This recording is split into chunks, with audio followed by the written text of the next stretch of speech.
So I am just in the middle of getting this plant ready to go to my sister-in-law. She is going to be taking some of the house plants for me while we move. Ivy has absolutely been one of my favorite houseplants this year. When we first moved to this house, I went ahead and just grabbed like a few kind of more, inexpensive type houseplants because I knew we would be moving and I didn't want to invest in anything like too fancy. And I just got a bunch of ivy plants because I figured that'd be easiest, and kind of whatever lighting situation we had in the house and everything, it would be easy to manage with the ivy. And oh my gosh, I ended up enjoying it so much more. I've had ivy a few times, but this one I really like. I took a good care of it, and I had it growing on these topiary forms, like spherical, like circles, I guess, not spherical, these circle topiary forms, and I absolutely adored it. I'm gonna be on the hunt now to try to find some more topiary forms that I can do more ivy on. I would love to get some that kind of have like a little tree form. So I love the look of like little myrtle topiary trees, but I know that myrtle can be kind of tricky as a houseplant, and sometimes I guess it will really depend on what our next house is like, whether or not I have the sun and the right conditions. But if I have kind of more shady space, you can kind of get that effect by just training ivy on something, and ivy will do pretty well in kind of like lower light situations. So I'm totally going to be getting more ivy because I absolutely loved those plants. They were so pretty, and I'm so glad my sister-in-law took the palm that I had over here in the corner, which was another one that I think I'm gonna get another one of those big palms. I just got one of the palms from like Home Depot, and it was fun too. So she took that, and then I'm gonna give her the ivy, and yeah, it's nice to know that the ivy has a good home to go to, because I was feeling kind of sad about having to, I don't know, didn't want to put that in the compost. That one was too much fun. And while we're getting ready to move, I've been doing some little like garden planning and some garden inspiration to kind of get myself ready. We're actually, when I'm filming this, I'm kind of filming everything ahead because I just want to give myself some extra time to just make sure that there's some space in my schedule, but I'm filming this a little bit ahead of time. But we're getting ready to move, so I'm packing up and we'll be flying out next week, my daughters and I, and we're gonna start the whole moving, house hunting process, which is gonna be, oh my gosh, just such a lot. But I'm getting myself excited for it, and part of what's helping to motivate me is just to try to think about my future garden. So I decided I'm not going to do any specific planning until I know what the garden space is, because it's just too crazy to try to plan a garden when you don't even know how many square feet you're gonna have, and I don't even have a house yet.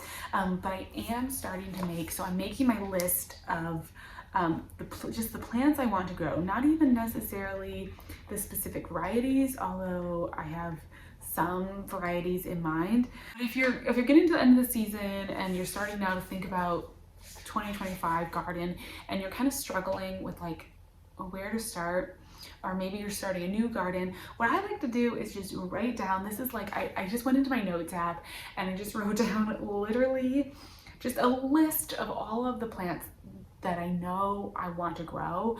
I always get worried that I'm gonna forget. It's like one of those irrational sort of thoughts that I always end up having is oh my gosh, I'm gonna forget a plant that I really want to grow. And it's there's always next year. I mean, if there's something I really wanted to grow, I could always get a starter plant of it. I could always wait till the following season. There's no reason, but for me, I always end up thinking about that. And so I just went in and wrote down all of the things that I know, I just know I want to grow. And so I just made a list in no particular order. And here, I'll read you what's on my want to grow list. So I want to grow black beans. I want to grow sweet corn. I want to grow pumpkins, obviously tomatoes, spoon tomatoes, bishop's flower, pink cushion flowers. I want to do a ton more pink cushion flowers. Zinnias, always queen lime series, probably. cosmos, butterfly peas. I really want to grow either the purple or the blue butterfly peas so that we can do like the colored lemonade. I think my daughter, my older daughter especially, is really getting into the garden. She's really having a lot of fun with like gardening stuff and doing projects. She loves cooking, and so I think that the butterfly peas would be fun. I want to do pumpkin on a stick. I want to do nasturtiums, Swiss chard, peppers, lots of coleus, loofahs. I want to try to grow my own loofahs and like actually harvest and preserve the loofah sponges, either for like Christmas gifts for people next year or just for my own use in my house. I think it'd be pretty cool. Birdhouse gourds, squash, potatoes, sweet potatoes. Did I say potato? Right? Yeah, potatoes, sweet potatoes, and butternut squash. And that's like my list so far. And then I'm just keeping this notes app in my phone so that whenever I come across something, like I've been watching a lot of YouTube videos to try to find inspiration. And anytime I see something that I'm like, I want to grow, then I'll just put it in my notes app, whether it's a specific variety or it's just even a general variety. Because as simple as that sounds, like, of course I want to grow potatoes, whatever. I don't know. For me, like, I feel like I end up forgetting that, oh yeah, I wanted to grow potatoes. I'm also taking some kind of last looks at some of my inspiration. I feel like when these books came out, probably all of us gardeners got them. The flowers are just so beautiful. I need to go to a library and get out some more garden books. I think that would be helpful.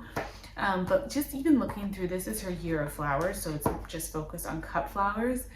But even looking through this has really helped me to kind of like think about some of the, you know, the images and what my future garden could look like. I love like just kind of like the color palettes and looking at that. So I've been doing some of this kind of just like looking through the book, thinking about, okay, what calls to me, what tone.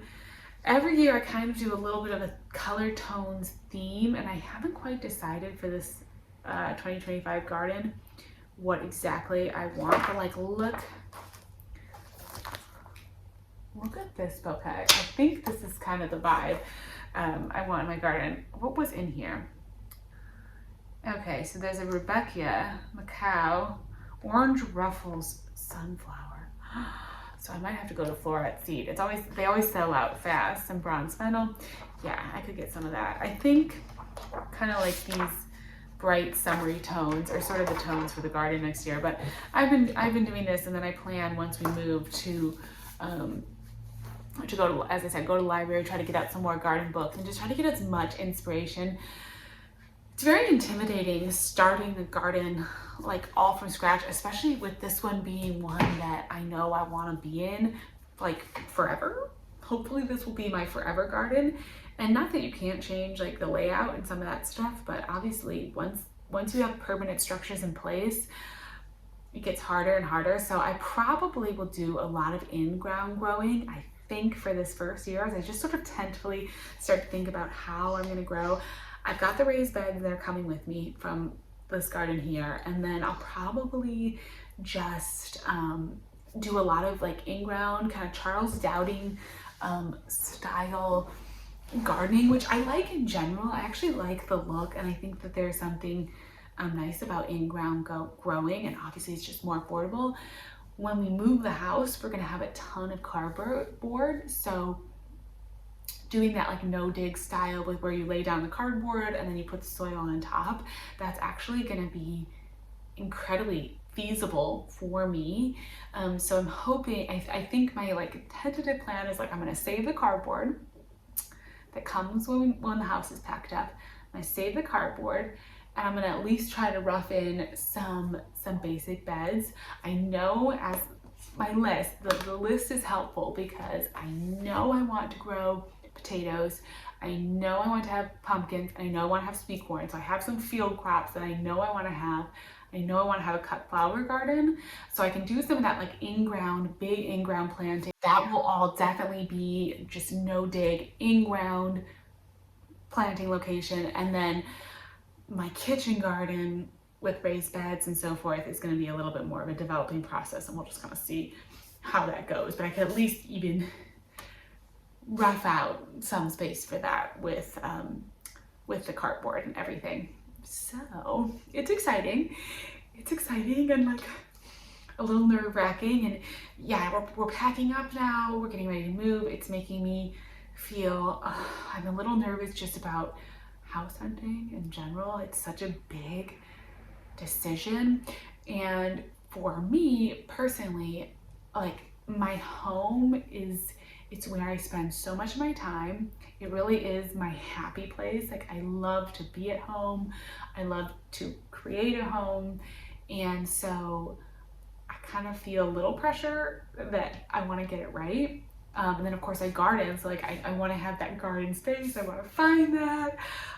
But I have to, once I get started, it's going to be easier. It's always so much easier.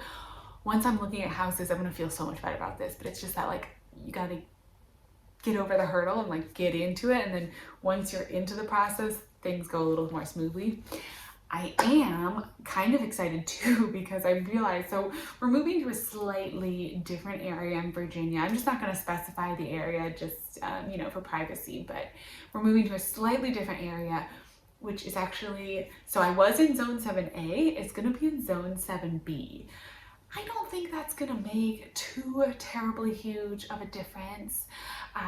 Probably like, I think when I was reading about zone 7B, it's maybe a 5 to 10 degree difference from zone 7A, but depending on the location of my garden, that could do a little bit for the growing possibilities.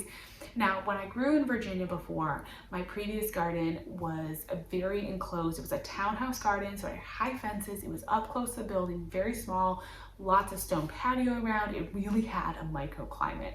I really was very late to have things be frosted over, the ground didn't even freeze unless we got like a super, super deep freeze. So it was a very protected little space.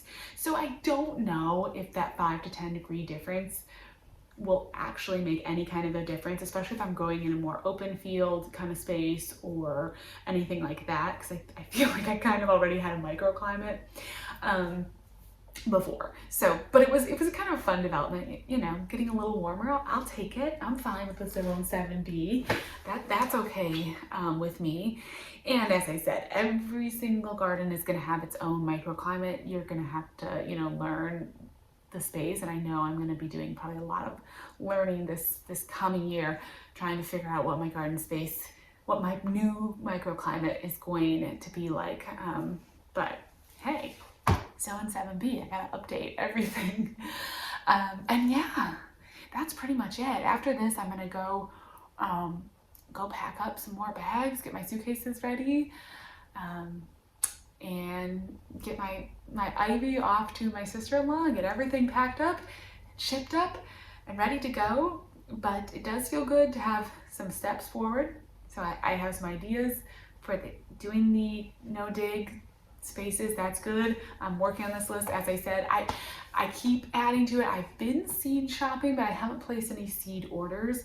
So I'm kind of just like making my wish lists with a few different companies, and then I'll probably order seeds probably as soon as I sign on a house and it closes. I'll probably start ordering seeds for the garden, but I'm just holding off a little bit until I know exactly what the space is, because obviously if you saw my seed organizing video, I have more than enough seeds. I have quite too many, and as I said in that video, I do want to challenge myself not to buy many seeds and to use up a lot of those seeds that I have. So a lot of the things that are on this list, I already have seeds for, and I don't need to go back in and order more seeds for a lot of that stuff. So that is good. And that's another good way too, when you're trying to deal with a big seed collection, you know, I can pull out the seeds for those specific things that I want to grow and then pick out the varieties, then see what I need to order. That'll probably be the process that happens once we get ready to actually start seed starting, which hopefully will just be in a few months, which I know I'm rushing things, but this year, you know, the holidays are looking different for me, so I'm really focused on that seed starting. That's like I'm keeping my focus on that. That's going to be great. Well, anyways, I just wanted to update you on that. We are packing up and getting ready to move, and I will keep you posted as we keep trying to find the future garden space. As always, thank you so much for watching. I will talk to you again soon.